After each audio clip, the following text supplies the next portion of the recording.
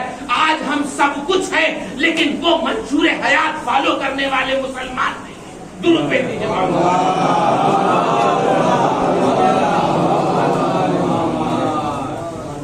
اس منشور حیات سے آپ کو ہٹا دیا گیا اس لیے کہ وہ چاہتا ہے کہ یہ منشور حیات، اور ہم یہ سمجھ لیتے ہیں کہ ٹوپی لگا لینے کا نام مسلمان ہے، پیجامہ پہن لینے کا نام مسلمان ہے، اونچا پیجامہ پہن لو مسلمان کہلاؤ گے، لمبا کرتا پہن لو مسلمان کہلاؤ گے، لمبی داڑھی کہلاؤ گے مسلمان کہلاؤ گے۔ اسلام طرز زندگی کا نام ہے، اسلام ایک وے آف لائف ہے۔ اسلام اگر وے آف لائف نہ ہوتا تو آپ کا دشمن آپ سے اتنا خائف نہ ہوتا۔ میں آپ کو ایک واقعہ بتاتا ہوں۔ جاپان میں گیا اور وہاں میں ٹیکسی میں بیٹھا، ٹیکسی میں بیٹھنے کے بعد میں تھوڑی دور تک گیا، مجھے جانا تھا ایک ہاسپٹل میں، ہمارا ایک کلینکل ٹرائل چل رہا تھا، وہاں گیا تو ٹیکسی میں بیٹھا، کافی دور 11-12 کلومیٹر چلنے کے بعد ایک مقام ایسا آیا کہ ٹیکسی ڈرائیور نے ٹیکسی کا میٹر آف کر دیا، کیونکہ جاپانیز لینگویج مجھے آتی نہیں کہ انگریزی بھی اچھی طرح نہیں سمجھتا تھا، اس لیے میرے لیے کمیونیکیشن کی پرابلم تھی۔ تو ایک مقام آیا کہ اس نے ٹیکسی کا میٹر آف کر دیا، پھر اس کے بعد اب میرے دل میں یہ وسوسہ پیدا ہونے لگا کہ اس نے میٹر آف کر دیا، اس نے شاید اپنا جی پی ایس بھی آف کر دیا ہو تاکہ اس کی ٹریکنگ نہ ہو، یہ کہیں مجھے لے جائے گا، لوٹ لے گا۔ لیکن تقریباً 3 کلومیٹر جانے کے بعد غالباً اس نے ایک یو ٹرن لیا، اور یو ٹرن لینے کے بعد ایک جگہ پہ آیا، پھر اس نے وہاں جب پہنچ گیا تو اس نے اپنے ٹیکسی کا میٹر آن کیا۔ تو جب میں وہاں پہنچا، جو میرا ساتھ میں تھا وہاں ہاسپٹل میں انتظار کر رہا تھا، جو ایک وہاں تھا جاپانی، لیکن اس کو انگریزی اچھی آتی تھی، وہ انٹرپریٹر کا کام کر رہا تھا، تو میں نے اس سے پوچھا کہ یہ ابھی آ رہا تھا تو اس نے بیچ میں ایک قریباً 6 کلومیٹر میٹر اپنا ٹیکسی کو آف کیا، 3 کلومیٹر گیا، پھر اس کے بعد یو ٹرن لیا اس نے، پھر واپس لے کر کے آیا، جب اس پوائنٹ پہ آ گیا تو پھر اس نے اپنا میٹر آن کیا۔ تو اس نے پوچھا کہ یہ تم نے کیا کیا؟ تو ٹیکسی ڈرائیور کہتا ہے کہ مجھے یہاں سے لیفٹ ٹرن لینا تھا، میں کئی بات سوچ رہا تھا، میں لیفٹ ٹرن مجھ سے مس ہو گیا، تو جیسے ہی مجھ سے لیفٹ ٹرن ہوا میں نے میٹر ٹیکسی کا آف کر دیا، اس لیے کہ وہ مسافت جو میں اپنی غلطی سے طے کر رہا ہوں اس کا پیسہ میں اپنے پیسنجر سے کیسے لے سکتا ہوں۔ جب وہ اس پوائنٹ پہ آیا تب اس نے پھر میٹر آن کیا۔ تو حضور والا یہ ہے اسلام، یہ ان کا کردار ہے جن کو ہم کہتے ہیں کافر ہے۔ نہیں، اسلام صرف نماز پڑھ لینے کا نام نہیں ہے۔ اگر ایسی طرز زندگی اپناؤ گے تو آپ کو کوئی ناممکن ہے کہ کوئی آپ کے کردار کو آئیڈینٹیفائی نہ کرے۔ یہ طرز زندگی ہے جس کو اسلام پروموٹ کرتا ہے کہ کسی کو نقصان نہ پہنچاؤ، کسی سے چوری، کسی سے جھوٹ موڑ، وعدہ خلافی کے اگینسٹ میں کتنے آیتیں ہیں قرآن مجید میں کہ اوفوا عہدہم، کہ تم جس سے بھی وعدہ کرو اپنا وعدہ پورا کرو، اور ہم وعدہ کر کے ایسا سمجھتے ہیں کہ جیسے یہ ہم نے توڑنے کے لیے ہی وعدہ کیا۔ تو ظاہر سی بات ہے کہ یہ سب چیزیں یہ طرز زندگی ہے۔ تو یاد رکھیے کہ جب تک اسلامی طرز زندگی اپنائیں گے نہیں، آج ملٹری میں گورکھا ریجیمنٹ انفینٹری کی سب سے ریلائبل انفینٹری کیوں سمجھی جاتی ہے گورکھا ریجیمنٹ؟ اس لیے کہ اس قوم نے اپنے اندر بہادری اور وفاداری کا ایک عنصر ایسا دکھا دیا۔ تو اگر ہم بھی ایسا دکھا دیں کہ اگر کسی آفس میں ہو تو ایسا ہو کہ کسی مسلمان سے اچھا کوئی وہاں ورکر نہیں ہے، کوئی مسلمان سے اچھا کوئی انٹیلیجنٹ آدمی نہیں ہے، تو اگر ہم اپنا ایسا کردار پیش کر دیں تو ناممکن ہے کہ دنیا ہمارے کیریکٹر کو آئیڈینٹیفائی نہ کرے۔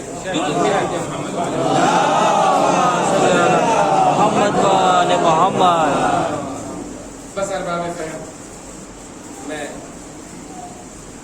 بہت سی چیزیں ایسی تھی کہ جو میرے موضوع سے تعلق نہیں رکھتی تھی مگر معاشرے کے لیے ضروری تھی، اس لیے اس کا بیان کرنا بھی ضروری تھا۔ تو میں نے کہا کہ خالق کائنات نے کہا کہ ہم نے موت کو خلق کیا اور حیات کو خلق کیا تاکہ ہم تمہارا امتحان لے سکیں کہ تم میں سے بہترین عمل کرنے والا کون. تو دو چیزیں ہیں, ایک لاجک کے پوائنٹ آف ویو سے دو چیزیں ہیں کہ ایک لاجک کا ایک فارمولا ہے کہ پریفرنس وداؤٹ ریزن از اناپروپریٹ, ترجیح بلا وجہ قبیح.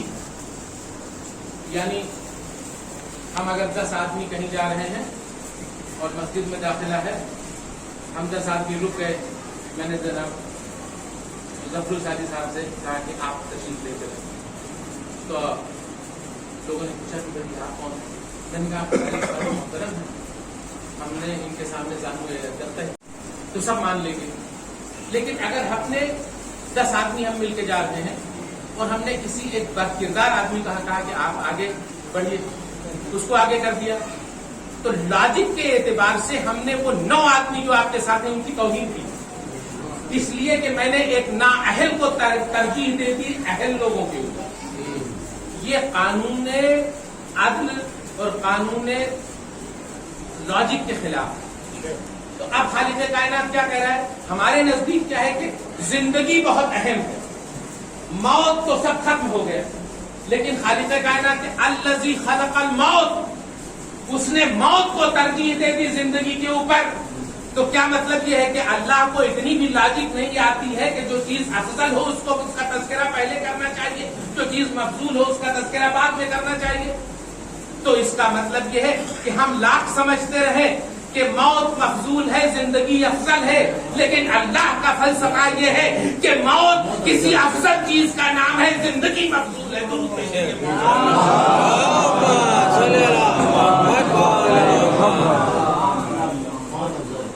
موت افضل ہے اور زندگی مفضول ہے, اس لیے اس نے موت کا تذکرہ پہلے کیا.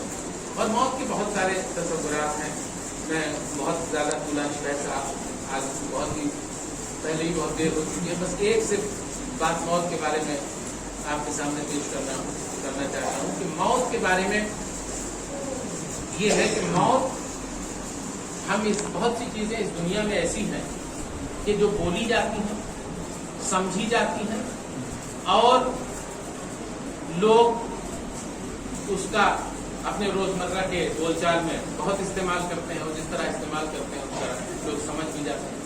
لیکن وہ چیزیں کوئی وجود نہیں رکھتی, وہ چیزیں غیر وجودی, ان کا کوئی وجود نہیں. کچھ چیزیں ایسی ہیں جو ایگزسٹنس رکھتی ہیں, کچھ چیزیں ہیں جو نان ایگزسٹنٹ, جن کی کوئی ایگزسٹنس نہیں, لیکن وہ بولی جاتی ہیں, وہ سمجھی جاتی ہیں, معاشرہ ان کو سمجھتا ہے, ان کے معنی کو اخذ کرتا ہے. جیسے مثال کے طور پر جہالت.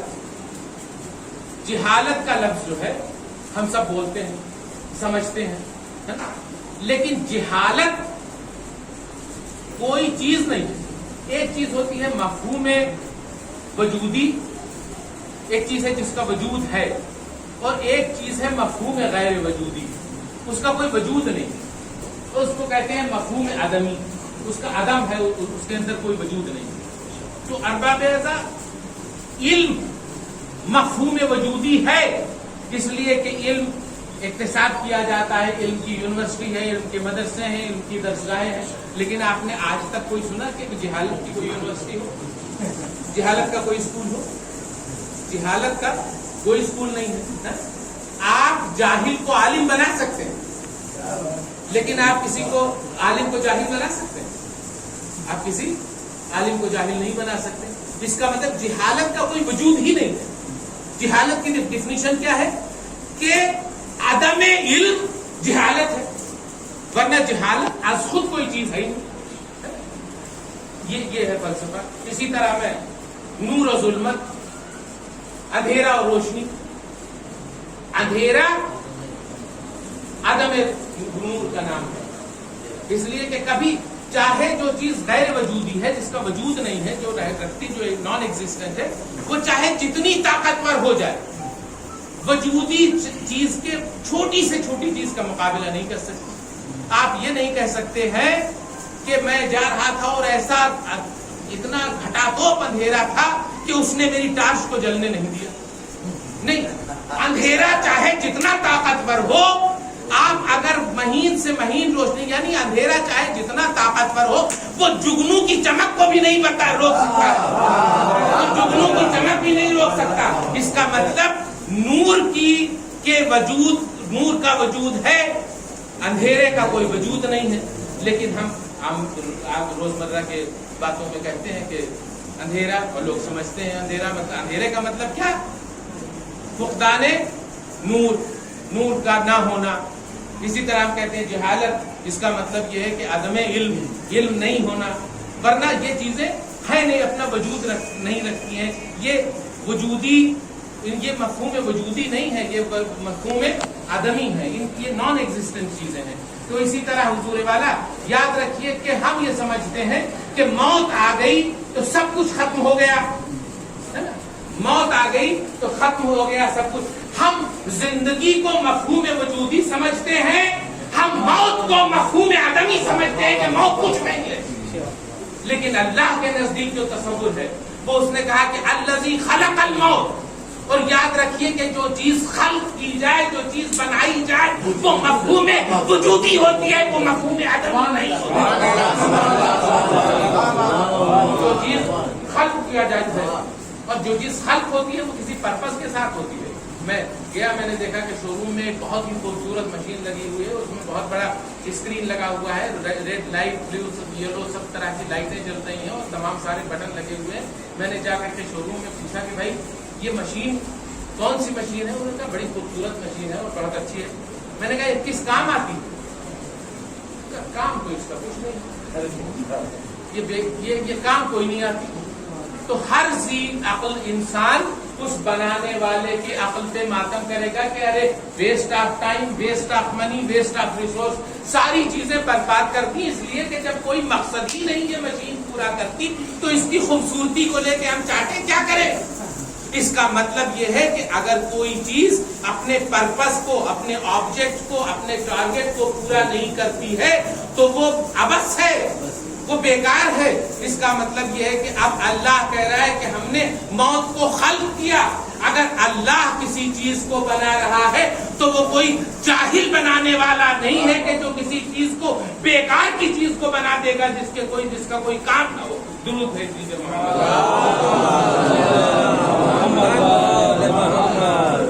تو اللہ نے موت کو بنایا. تو اب موت کا بہت بڑا، زندگی اور موت کے بیچ میں بہت ساری چیزیں تو ایسی ہیں کہ لوگ انہی نقطوں سے اکتساب کر کے بہت بڑے آدمی بنتے ہیں، بہت بڑے آدمی. کینیڈا کا ایک رائٹر ہے جس کا نام ہے رابن شرما، آپ نے شاید نام سنا ہوگا. اس وقت ریچسٹ ترین آدمیوں میں ہے اور اس کی کتابیں اتنی بکتی ہیں. اس کی ایک کتاب جس نے اس کو کروڑ پتی بنا دیا، اس کی ایک کتاب جس کا نام ہے Who will cry when you die. جب آپ مریں گے تو کون روئے گا آپ کی موت پہ. یہ اس کتاب کا ٹائٹل ہے. تو موت کو دکھا کر زندگی کو سنوارنا، یہ اس رائٹر نے دکھایا کہ زندگی کیسی سنواری جاتی ہے. موت کے سامنے پیش کیا. وہ معاشرہ، وہ امریکی معاشرہ جو تمام تر، اور یورپ کا پورا معاشرہ جو تمام تر برائیوں میں تھا، لیکن اس نے موت کے تصور کو اس انداز سے پیدا کیا کہ انسان کی زندگیاں سدھارتی اور وہ بیسٹ سیلرز میں آ گئی. تو اللہ نے حضور والا یہ جو موت کا تصور کیا، پیش کیا، اور اس موت کو اس انداز سے پیش کیا کہ اور موت بھی ہم یہ سمجھتے ہیں کہ زندگی کا خاتمہ ہے موت. لیکن میں کہتا ہوں کہ اہل بیت نے اور کربلا والوں نے ہمیں دکھا دیا کہ زندگی کے بعد کی زندگی جو ہم جس کو کہتے ہیں کہ زندگی ختم ہو گئی، لیکن یہ موت جس کو ہم موت سمجھتے ہیں کہ یہ تمام چیزوں کو سب ختم کر دیتی ہے، لیکن موت ایک حیات ابدی دینے والی چیز ہے. یہ ہم کو کربلا اور اہل بیت کے لوگوں نے سمجھایا. وہ ہستیاں، ایک مرحومہ کے